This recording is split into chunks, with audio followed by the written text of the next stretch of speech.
Hello and welcome. Today we're working in managerial accounting on the capital budgeting chapter.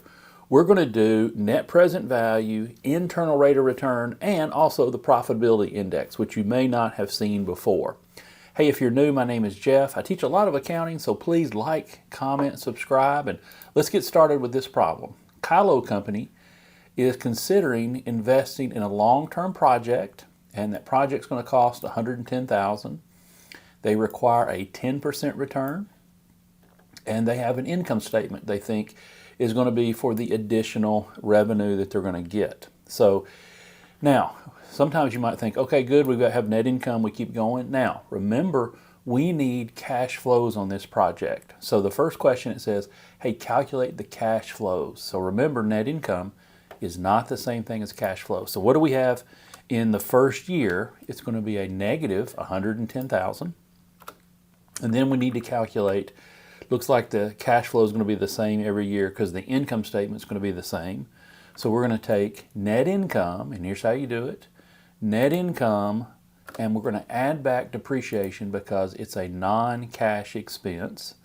So here's our formula. Net income plus depreciation is going to give us operating cash flow here. So this is $31,500. So what we're going to do is each of the 5 years will return cash of $31,500.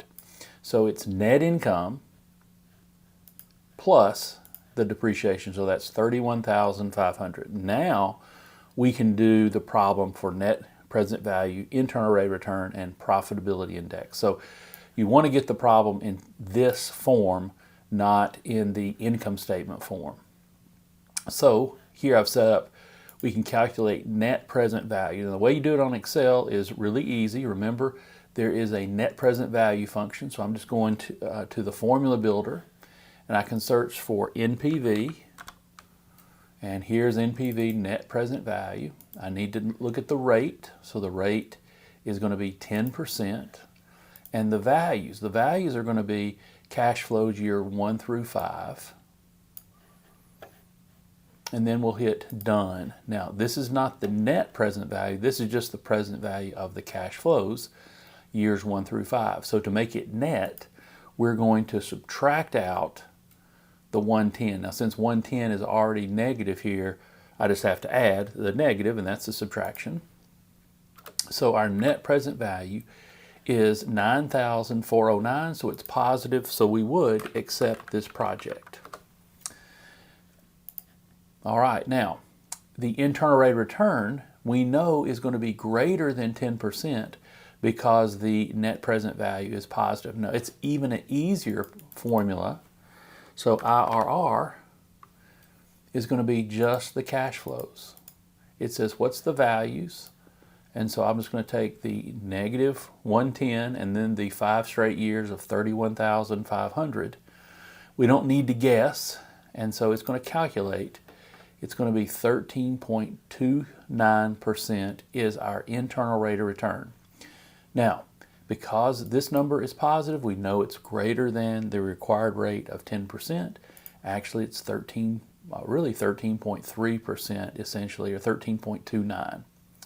Now, the one that is related to this, the profitability index, you may not have seen this, but the profitability index is the present value of the net cash flows divided by the initial investment. All right, so here's what we're going to do. We're going to use the NPV formula, the net present value formula, because it really gives us the present value of the net cash flows, right? So I'm going to point to the 10% way up here, and then I'm going to grab the values for the cash flows for the 5 years, and then hit done. So our present value of our cash flows are $119,410. Now we're willing to spend $110,000 to get back $119,000. Now what's our initial investment? Our initial investment is $110,000. I'll point to that at the very top. So what I'm going to do is take the 119 divided by 110, and that's our profitability index. So 119 divided by 110 equals our profitability index. So it's 1.085, whatever. So let's make it to 2 decimals, so 1.09. Now how do we read this? We read this by saying for every $1 we invest at the beginning, we return $1.09. So if it's positive, if the NPV is positive, then we're going to have greater than $1. If NPV is negative, we have less than $1. So if we required, in fact, here we would accept based on the 13.29% greater than the 10%. But if we required a 15% rate of return, let me change this to 15%. If we required a 15% rate of return, then we would reject, and we see that our net present value is negative, and our profitability index, we return 96 cents for every dollar that we pay out. So if at 15%, we would reject rather than accept, right? I'm not going to change these, I'm going to change it back to the 10%. So the profitability index gives us the same sign as net present value, but what it lets us do is put it in terms of maybe $1. Hope this is helpful. Good luck, and we'll see you on the next video.